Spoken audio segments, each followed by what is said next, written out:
y'all, this is it right here. This is one of my bad habits. So, because I just left the gym, right?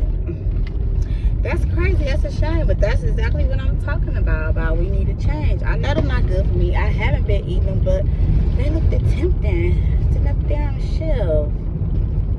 Oh, look, sugars and stuff, right? Key lime too. But it's like, yeah, I haven't eaten that kind of stuff, and I even if I what was it, something?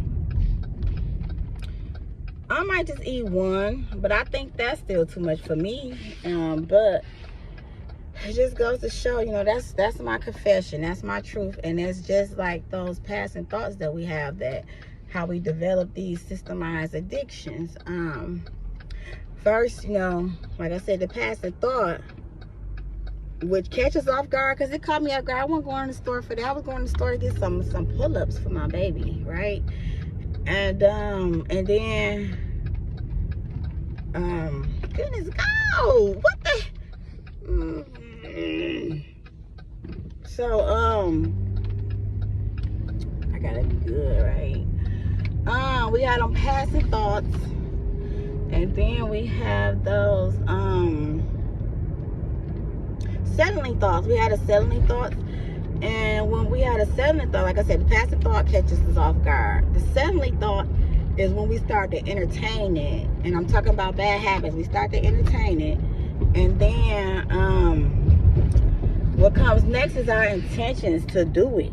Okay, and once we hit that point, we pretty much lost control. We become weak-minded, and then after we got the intentions to do it, we're determined to do it, and it's like that adrenaline is rushing, and that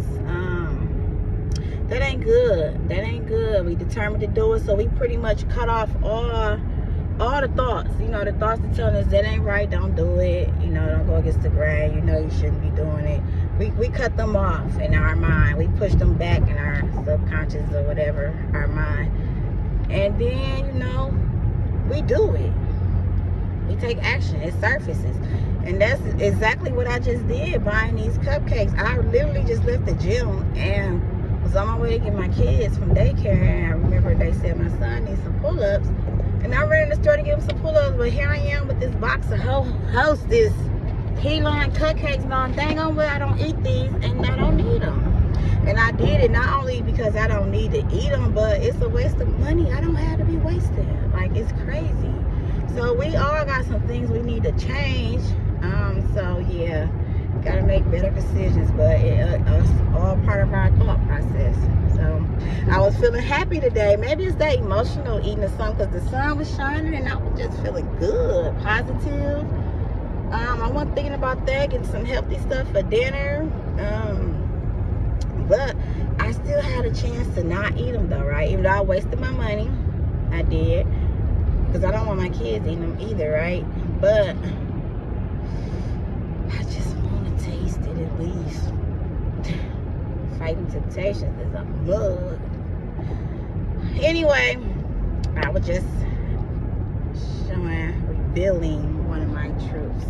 So I'll let y'all know tomorrow, because I'll be back tomorrow. I'm doing this every day, because every day this is going to help me get out of my that's so Raven moments when I just be looking in the camera lost. Twilight Zone, not saying nothing because I don't like to speak in front of everybody.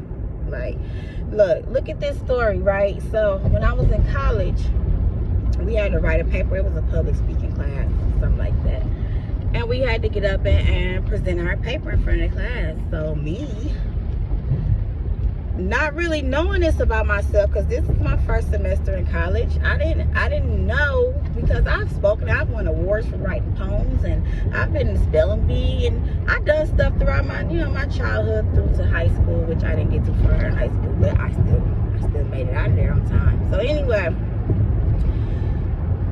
I get up there and like I instantly get the sweating and get nervous. I couldn't read, like my words were stumbling over each other, and I'm in my head, I'm just like, oh my gosh, like I know I'm shy, but what the heck? I stood up there so embarrassed, and I couldn't get nothing out. Like my words were stumbling and breaking up, my voice was cracking, and I was doing my that's so Raven when I just look off, and to the point where I don't think I got past the title for real, or not at least the first line. I can't remember. Ooh, that was 20 years ago. I was 18. So yeah,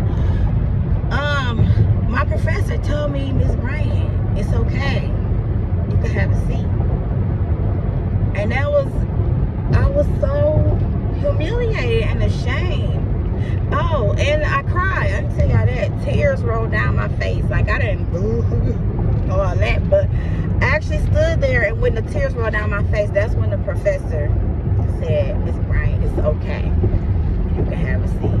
And ain't that crazy? Why do I have this phobia of speaking like this? So if anybody got any tips or suggestions, let your girl know, because I really do need them. It seems like I done got worse as I get older, and I be having a lot to say for real, but I'm shy, introverted, but I still have some stuff to say, you know, and I need to be able to get it out. I need to not be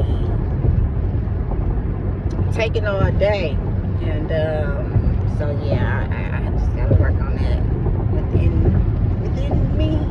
So all right, y'all, have a good one. Love is love. Peace.